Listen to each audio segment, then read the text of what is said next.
Well, so the governor of New York State blames Catholics for the coronavirus. So many stupid people in this world, you know. Well, okay, let's see who's really to blame for the coronavirus. All sickness, all disasters, tragedies and everything else that happen in this world, they have a moral significance, a moral cause. Right? I mean, that's in the Bible. That's obvious. That's it's theology. It's prophecy and everything else. And you can see that every time the people of Israel sinned, then they got punished. Then when they repented, the punishment went away. It was always that cycle, sin, punishment, repentance, salvation, and all sort of thing. And the spiritual writers always talk about that, You sin, you get punished. Not in the individual sense, it's in the collective sense, in a general sense, Can't pinpoint this or that person, whatever, it's not, because we're all sinners and everything else. So, but when sin gets to be too much, then punishment comes. Now, so what is the coronavirus a punishment for?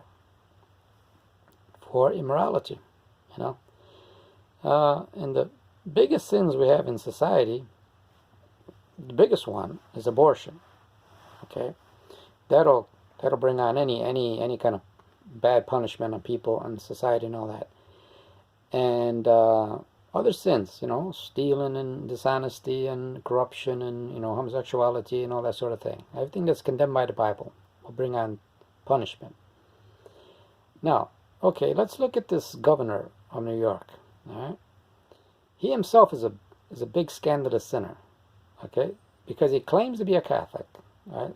Like the presidential candidate claims to be a Catholic, but just goes around and tries to destroy the very Catholic faith that he professes to follow. All right, so how can you be a Catholic? How can you be a real Christian or anything? Then when you do something like that, he lives in sin. He's got a woman that's not his wife. All right, and he receives communion, so he commits double sin of adultery and sacrilege. All right. And whoever gives him communion has the worst sin on his soul for giving Christ to a person like that's not worthy of receiving him. Then he promoted the 9-month abortion thing, to kill a baby at 9 months. A murderer, an assassin. All right, that brings on God's wrath. All right, and he approved of gay marriages, all right, which is also condemned by the Bible and all that, and by human reason and moral and all.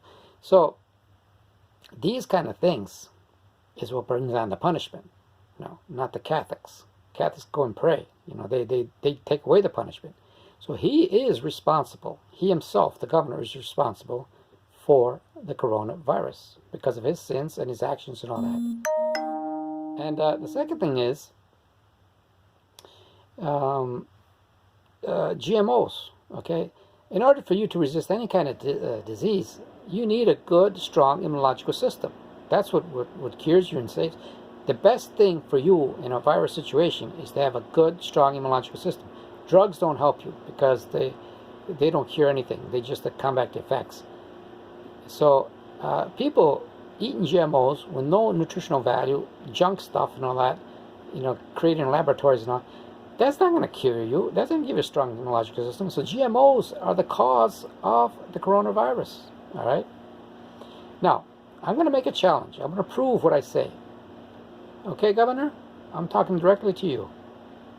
I'm going to make a challenge. I'm going to prove to you this whole thing. Just experiment.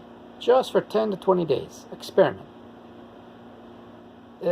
Suspend abortion. Suspend homosexuality. Close all the chambers and everything else for 10 to 20 days.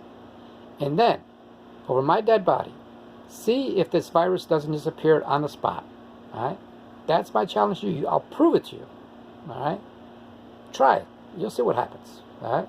My word is good as truth.